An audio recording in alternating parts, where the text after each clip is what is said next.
आज का हमारा टॉपिक है आदिकाल का नामकरण। आदिकाल का नामकरण, जैसा कि आप सभी जानते हैं कि ये टॉपिक कितना महत्वपूर्ण है।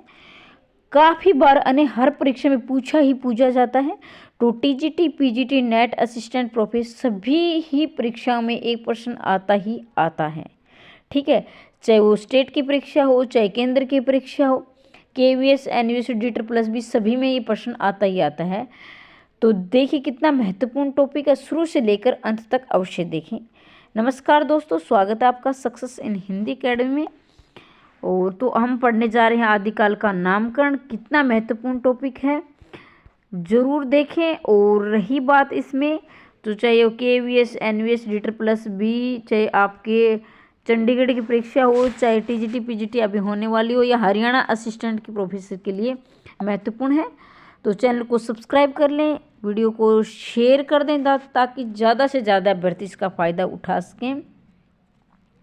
कमेंट बॉक्स में अवश्य लिखे भाई मैंने ये नोट्स बनाए हैं, और मैं दावे के साथ कह सकती हूँ कि शायद ही कोई अभ्यर्थी होगा जिसको सारे आते होंगे।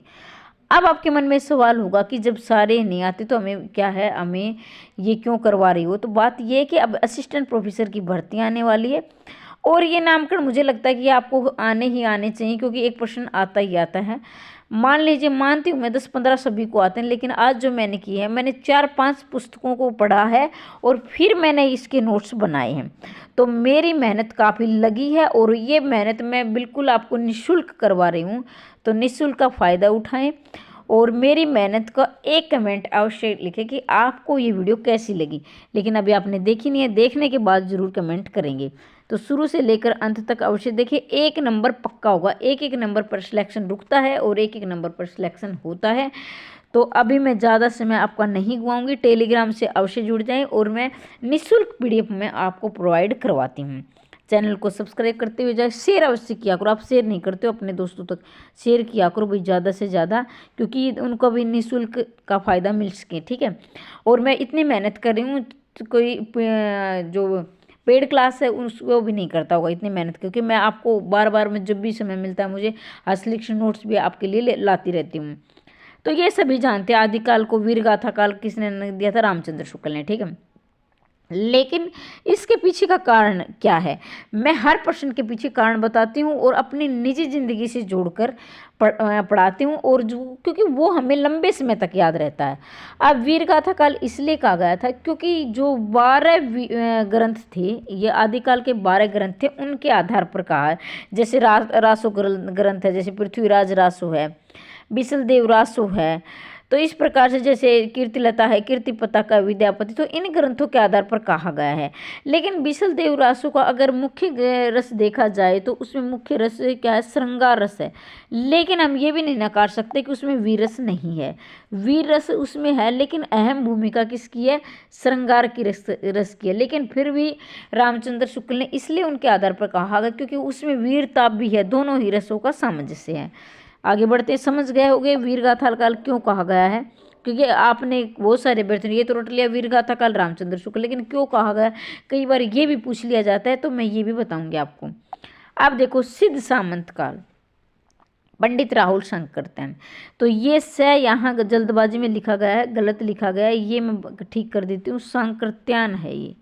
ठीक है, शंकर, ये बीच में से आधा स नहीं आएगा, ये ठीक कर लेना। ठीक है, सिद्ध सामंत। अब जो सिद्ध लोग होते हैं, जो वो बड़े पंडित लोग थे, पंडित ये मैं किसी जाति विशेष की बात नहीं कर रही हूँ, या मेरा कहने का अभिप्राय ये है, पंडित मतलब जो प्रकांड यानी प्रकांड जो मतलब अच्छा ज्ञान प्राप्त कर लेते हैं, तो वो क्या है, सिद्धि को प्राप्त कर लेते हैं। तो सिद्ध सामंत काल, पंडित राहुल शंकरत्यान। आगे बढ़ते हैं। अब आदिकाल को संधि काल एवं चारण काल। अब संधि कौन करते थे, राजा लोग करते थे। अब कोई राजा जीत जाता था, यानी मतलब बराबर के जो द्वंद्व हो जाता था, तो वहाँ संधि कर लेते, यानी मेल अपने मित्रता बना लेते थे। लेकिन एक राजा बुरी तरह हार जाता था और एक जीत जाता था, उसमें क्या है, जो हारा हुआ राजा था वो क्या, उसके चरणों में गिर पड़ता था, यानी उसमें आश्रय आश्रय उसका ले लेता था जीते हुए राजा का।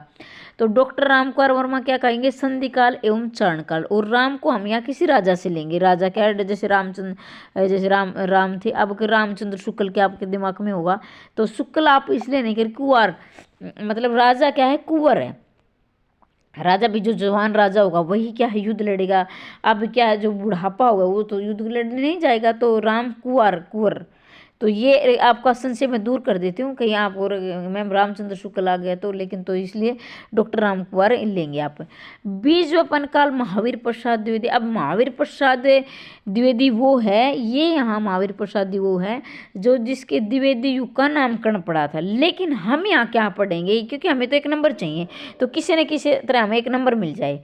तो महावीर प्रसाद जैन ने जैसे कि जैन धर्म की स्थापना की थी, तो उसने कैसे सत्य और अहिंसा के बीज बोए थे, तो बीजोपन काल महावीर प्रसाद द्विवेदी। और जो मेरी ट्रिक है जो पढ़ाने की, वो आपको कैसी लगी जरूर कमेंट बॉक्स में आप बताएंगे। अब भ्रंश काल, चंद्रधर शर्मा गुलेरी और धीरेन्द्र। अब भ्रंश मतलब, अब भ्रंश का मतलब होता है टूटा फूटा। तो आप कई बार क्या होता है, जैसे कोई आधी अधूरी बात कर, तो आप कहोगे क्या यार धीरे धीरे अपभ्रंश जी बातें कर रहे हो, मतलब बात गोली की तरह करो, मतलब कि बात ऐसे गोली की तरह दौड़े, मतलब निडर होकर। तो अपभ्रंश काल, चंद्रधर शर्मा गुलेरी, धीरेन्द्र वर्मा। आदिकाल को संक्रमण काल, मतलब संक्रमण, अब क्या है, जैसे कोरोना काल में बड़ा संक्रमण फैल गया था, एक दूसरे से जा रहा था, तो आपके परिवार वाले क्या, भाई बच्चों को बाहर खेलने मत जाओ, नहीं तो संक्रमण फैल जाएगा। तो आप ये करते थोड़ा बहुत तो खेलेंगे, तो वो बोलेंगे ज़्यादा हरिश्चंद्र मत बनो, खेलने मत जाने दो, नहीं संक्रमण फैल जाएगा। तो हरिश्चंद्र वर्मा, राम खेलावन पांडे, ये दो हैं यहाँ, ठीक है, अलग अलग। तो हरिश्चंद्र वर्मा और राम खेलावन पांडे कौन क्या कहेंगे, संक्रमण काल। अब है अंधकाल एवं बाल्यावस्था। बाल्यावस्था, अब बाल्यावस्था में कहते हैं बच्चे बड़े अंधे, मतलब ऐसी बात, अंधे होकर कुछ भी बातें बोल देते हैं, तो क्या उनकी बातों में बड़ा रस आता है। तो अंधकाल या बाल्यावस्था कौन कहेंगे, रमाशंकर शुक्ल रसाल, रमाशंकर शुक्ल रसाल। अब वीर काल, अब देखो भाई जो वीर होगा, तो वीर होगा क्या, वो विश्वनाथ यानी विश्व का नाथ होगा। अब क्या है, जो वीर होगा विश्व का नाथ, उसको बना देंगे। क्यों बना देंगे भाई, वो इतना वीर है, उसने वीरता भरी लड़ाई लड़ी है, तो विश्व का नाथ होंगे। चारणकाल गिरियसन, अब क्या है चारणकाल, अभी अपना जो है, जैसे अब वहाँ क्या था, संधि भी साथ में लगा था, तो संधि साथ में लगा था, तो रामकुमार वर्मा आ गए। लेकिन यहाँ संधि सिर्फ चारणकाल लगा है, सिर्फ चारण, तो ये अंतर जरूर समझें आप।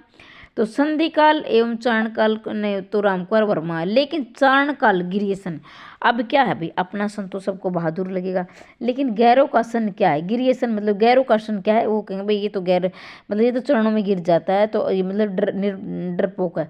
तो आदिकाल को चारण काल कौन कहेंगे, गिरियसन। अब आदिकाल को आदिकाल, ये बार बार में पूछा गया है, और ये बहुत महत्वपूर्ण, आसान भी बहुत है, लेकिन याद करना है। आदिकाल को आदिकाल भी, आदिकाल को आदिकाल नहीं करेंगे तो क्या कहेंगे भाई, हजारों लोग ही कहेंगे आदिकाल, तो भाई आदिकाल ही होता है। आदिकाल हजारी प्रसाद द्विवेदी। आदिकाल को आधार काल मोहन अवस्थी, तो ऐसे अवस्थी भी याद कर सकते हैं, या फिर मोहन की क्या आधार की अवस्था हो गई, ऐसे भी आप याद कर सकते हैं। और देखो अगर एक बार है ना कुछ नया पढ़ रहे हो ना, वैसे तो एक बार में याद हो जाएगा, लेकिन 2-3 बार सिर्फ वीडियो को सुन लेना, रटने की कोई आवश्यकता नहीं, सुन लेना 2-3 बार, आराम से याद हो जाएगा, ठीक है। आदिकाल को पुराने हिंदी का काल की, चंद्रधर शर्मा गुलेरी। पुराने हिंदी का काल, चंद्रधर शर्मा गुलेरी। तो क्या है, जैसे वहाँ अपभ्रंश काल आया था, तो ठीक है, तो वहाँ 2 थे, लेकिन यहाँ सिर्फ अकेले चंद्रधर शर्मा गुलेरी हैं। तो पुराने हिंदी का काल कौन कहेंगे, चंद्रधर शर्मा गुलेरी। पुरानी हिंदी भाई गुलेरी, पुरानी हिंदी तो क्या गुल होगी, चंद्रधर शर्मा गुलेरी। आदिकाल को उद्भव काल भी, आदिकाल का उद्भव वासुदेव सिंह के समय से। वासुदेव कौन थे, श्री कृष्ण के पिता थे, लेकिन आपको क्या करना है, यहाँ मतलब श्री कृष्ण के पिता के समय उद्भव नहीं हुआ था, ये कहीं आप सोचो मैडम ने गलत पढ़ा दिया, हम सिर्फ यहाँ ट्रिक पढ़ रहे हैं, मतलब अपने जहन में एक नंबर पक्का कर रहे हैं, ठीक है। मेरा मतलब ये नहीं कि आदिकाल का उद्भव उस समय से हुआ था, ऐसा कोई नहीं है, लेकिन वैसे हम याद करने के लिए इसी की मैं बता रही हूँ। आदिकाल का उद्भव कब हुआ था, वासुदेव के समय हुआ था। आदिकाल को अपभ्रंश काल, जातीय साहित्य का बच्चन सिंह। भाई आदिकाल को अपभ्रंश और जातीय, वहाँ सिर्फ एक अकेला अपभ्रंश आया था, अंतर समझेंगे। यहाँ आया है अपभ्रंश और जातीय साहित्य का उदन, बच्चन सिंह। अब देखो भाई, जाति साहित्य के साथ अब ब्रंश का उदय हुआ था, ये बातें क्या बच्चा बच्चा जानता है। जाति साहित्य का उदय हुआ था, ये क्या बात बच्चा बच्चा जानता है। तो बच्चन सिंह। आदिकाल को प्रारंभिक काल और शून्य काल, देखो यहाँ एक आता है आदिकाल को आरंभिक काल, यहाँ आप अंतर समझेंगे, ठीक है। आरंभिक काल कहा है मिस्र बंधुओं ने, मिस्र बंधुओं ने बहुत सारे बड़े बड़े अच्छे अच्छे अभ्यर्थी से यहाँ गलत करते हैं, मतलब जिनकी अच्छी पकड़ है ना वो भी गलत करते हैं, लेकिन आज की बात आपसे ये गलती नहीं होगी। अब आप क्या, जैसे मिस्र बंधु थे भाई, तीनों भाई थे, तीन, गणेश श्याम सुखदेव, ठीक है, गणेश श्याम सुखदेव, ये तीनों भाई थे। तो तीनों क्या आरंभ से ही साथ रहते थे, तो आरंभिक काल को आदिकाल को आरंभिक काल कौन कहेंगे, मिस्र बंधु। अब यहाँ देखेंगे, यहाँ आप अंतर समझने की कोशिश करेंगे।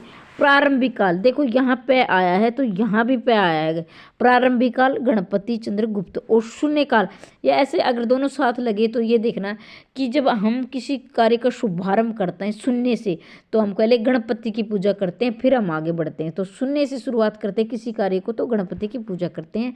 तो आदिकाल को प्रारंभिक काल और शून्य काल गणपति चंद्रगुप्त। अब क्या है, वीर प्रशस्ति, वीर प्रशस्ति देखेंगे, वीर प्रशस्ति, एक मिनट, आदिकाल को वीर प्रशस्ति काल कहेंगे, विजेंद्र स्नातक। अब वो क्या था, वीर काल था, अंतर समझेंगे, वीर काल, तो वीर काल विश्वनाथ प्रसाद थे, वीर काल विश्वनाथ प्रसाद थे। तो वीर क्या है, विश्व में प्रसिद्ध होते हैं। अब क्या है, प्रशस्ति, प्रशस्ति उसमें दिया जाए कुछ यादगार उपहार होते हैं। अब ये नहीं कि तोहफे कुछ खाने पीने की, ये जैसे कि मान लिया आपने स्नातक करी थी, ये स्नातक मतलब कि जो आपने बीए जो ग्रेजुएशन की डिग्री करी थी, तो आपको एक डिग्री दी गई थी, प्रशस्ति यादगार के लिए, आपकी प्रशंसा के लिए, यादगार के लिए प्रशस्ति दी गई थी। तो वीर प्रशस्ति युग विजेंद्र विजय होकर उसने स्नातक, यानी वो स्नातक में विजय हुआ तो उसे वीर प्रशस्ति मिला। तो वीर प्रशस्ति युग विजेंद्र स्नातक, और वीर काल विश्वनाथ प्रसाद मिश्र। अब मुझे नहीं लगता मैं इससे बेहतर, मैंने अपनी जितनी कोशिश की पूरा मैंने इसमें पूरा जोर लगाया है, लेकिन आपको कैसा लगा ये हो सकता है कि देखो, बस बहुत सारे अभ्यर्थी सीधा याद कर लेते हैं, बहुत सारे अभ्यर्थी ऐसे होते हैं जो ज़िंदगी से जोड़ कर पढ़ते हैं। लेकिन मेरा ये मानना है, मेरा जो निजी जो ज़िंदगी का अनुभव है कि हम अपने अनुभव से जोड़ कर किसी चीज़ को पढ़ते हैं, वो लंबे समय तक याद रहता है। लेकिन जैसे हम रटते हैं ना ये वो, तो वो हम क्या है जल्दी भूल जाते हैं। लेकिन अब मैं, अगर आपको लग रहा है कि नहीं कुछ ज़्यादा ही समय ख़राब हो रहा है, तो मैं आगे से ये वीडियो ऐसे नहीं बनाऊँगी। लेकिन आप लिखते नहीं हो कि ये तरीका सही है या गलत है, तो मैं अब क्या है, नहीं तो मैं आगे सीधे सीधे पढ़ा दिया करूँगी ऐसे ये ऐसे। तो लेकिन मैं थोड़ा सा ज़्यादा इसलिए समय लेती हूँ ताकि सारे अभ्यर्थी इसको याद कर सकें। जैसे आपको याद होता है वैसे आप याद कीजिए, तो मुझे तो सभी को साथ लेकर चलना पड़ता है। तो आदिकाल को प्राचीन काल शंभुनाथ सिंह। अब क्या है, प्राचीन, प्राचीन मतलब पुराना। अब हम क्या है, प्राचीन काल से ही शंभुनाथ की पूजा करते हैं ना, जैसे हमारे दादा करते थे, फिर हमारे पापा करने लगे, फिर हम करने लगे। मतलब ये नहीं कि दादा पापा, इसमें मम्मी भी आ गई सारे, मतलब दादी भी, लेकिन हमारे पूर्वज जो बोलते हैं, जो हमारे जो भारतीय समाज में इसमें पुरुष का जो वंश माना जाता है, इसलिए मैं बता रही हूँ, पुरुषोत्तम जो रहा है, पुरुषों का वर्चस्व रहा है। तो आदिकाल को प्राचीन काल शंभुनाम, प्राचीन काल से ही शंभुनाथ की पूजा करते आ रहे हैं। आदिकाल को संक्रांति काल राम प्रसाद मिश्र। अब संक्रांति जैसे होते हैं ना, हमारे यहाँ मकर संक्रांति होती है, तो मकर संक्रांति हमारा एक त्यौहार होता है, उसमें क्या हम प्रसाद बांटते हैं, राम की भी पूजा करते हैं, प्रसाद बांटते हैं। तो संक्रांति काल कौन कहेंगे, राम प्रसाद मिश्र कहेंगे। आदिकाल को अनिर्दिष्ट लोक प्रवृत्ति का युग। अनिर्दिष्ट लोक प्रवृत्ति का युग मतलब कोई अनिर्दिष्ट मतलब कोई अनहोनी ना हो जाए, इसलिए हम क्या है रामचंद्र की पूजा करते हैं। लोग अनिर्दिष्ट, अनिष्ट यानी अनिर्दिष्ट है वैसे तो, लेकिन आप इसको अनिष्ट से जोड़कर पढ़ेंगे भी, कोई अच्छा कोई बुराई अनहोनी ना हो जाए। तो लोग क्या करते हैं, लोक प्रवृत्ति में लोग क्या करते हैं, रामचंद्र की पूजा करते हैं। तो आदिकाल को अनिर्दिष्ट लोक प्रवृत्ति का युग कहेंगे, रामचंद्र शुक्ल। आदिकाल को आरंभिक काल मिस्र बंधु, ये मैं बता चुकी हूँ। आदिकाल को अत्यधिक विरोधों एवं व्याघातों का, ये आईएमपी लगा लेना, बहुत बार पूछा गया है। आदिकाल को अत्यधिक विरोधों व्याघातों का युग कहा है आचार्य प्रसाद द्विवेदी ने। अब क्या है, अत्यधिक विरोध होगा भाई, बहुत ज़्यादा विरोध होगा किसी भी चीज़ का, मान लीजिए आपका पेपर हुआ था सब्जेक्टिव, उसमें बहुत विरोध कर रहे थे, नहीं ये नहीं होना चाहिए, नेगेटिव मार्किंग नहीं होनी चाहिए, सब्जेक्टिव नहीं होना चाहिए, तो बहुत तो ऐसे। अब एक इंसान के विरोध करने से तो कुछ होगा नहीं, उसमें हजारों शामिल होते हैं। विरोध का मतलब होता है कि उसमें हजारों लोग विद्रोह करते हैं, मतलब बहुत सारे लोग मिलकर करते हैं। तो आदिकाल को अत्यधिक विरोध एवं व्याघातों का युग, हजारों लोग करेंगे तो हजारी प्रसाद द्विवेदी। आदिकाल को अंधकाल, इसमें पृथ्वीनाथ कमल एवं कुलश्रेष्ठ। अंधकार काल, आदिकाल वहाँ अंधकाल था, वहाँ अंधकाल था तो बाल्यावस्था, लेकिन यहाँ अंधकाल नहीं, यह अंधकार है। तो ध्यान से देखिए, वो अंधकाल था, ये अंधकार है। तो अंधकाल बाल्यावस्था था, लेकिन यहाँ जो दिया गया अंधकार दिया है, तो अंधकार है पृथ्वीनाथ कमल कुलश्रेष्ठ। अब देखो, कुल का श्रेष्ठ होगा वो क्या है, कुल का श्रेष्ठ है, मान ले कुल का श्रेष्ठ होगा तो वो अंधकार को मिटा देगा। मान लीजिए आपके घर में कोई बहुत अच्छी, मतलब बहुत अच्छा कार्य किया किसी ने, अब तक नहीं हुआ है, मतलब अब तक आपके दादा नहीं कर पाए या आपके पापा ने, और आपने कुछ ऐसा कार्य कर दिया जो आपकी पीढ़ी में अब तक नहीं हुआ था, आपके वंश में, तो आपको कुल का श्रेष्ठ माने जाएगा। तो आपकी क्या है, मतलब घर के में जो अंधकार होता है, मतलब जो आज तक, वो एकदम से रोशनी सी आ जाती है। भाई मतलब हमारे घर में आज तक इतनी खुशी नहीं आई थी, ऐसा लग रहा है जैसे अंधकार मिट गया है, बहुत रोज, मतलब घर सबके, मतलब दिलों में क्या है, रोशनी जग जाती है, तो अंधकार खत्म हो जाता है। पृथ्वीनाथ कमल कुलश्रेष्ठ। अब चैलेंज वाले प्रश्न देखिए, आदिकाल को आदिकाल किसने कहा है, आदिकाल को वीरगाथा काल किसने कहा, बिल्कुल आसान लिए हैं। अगर मान लीजिए वीडियो आपको लग रहा है कि सेम नाम है, तो 2-3 बार इसे सुन लीजिए, 2-3 बार सिर्फ सुनने से आपको याद हो जाएगा, ज़्यादा रटने की आवश्यकता नहीं है।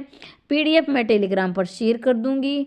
निःशुल्क तैयारी करना चाहते हैं तो चैनल को सब्सक्राइब कर लें, बेल आइकन को दबा दें, ताकि जब भी मैं वीडियो डालूंगी अब तक अवश्य पहुंच जाए। तो चैनल को सब्सक्राइब अवश्य करें, वीडियो को ज़्यादा से ज़्यादा शेयर करो। मुझे ये शिकायत रहती है आप वीडियो शेयर नहीं करते अपने दोस्तों तक।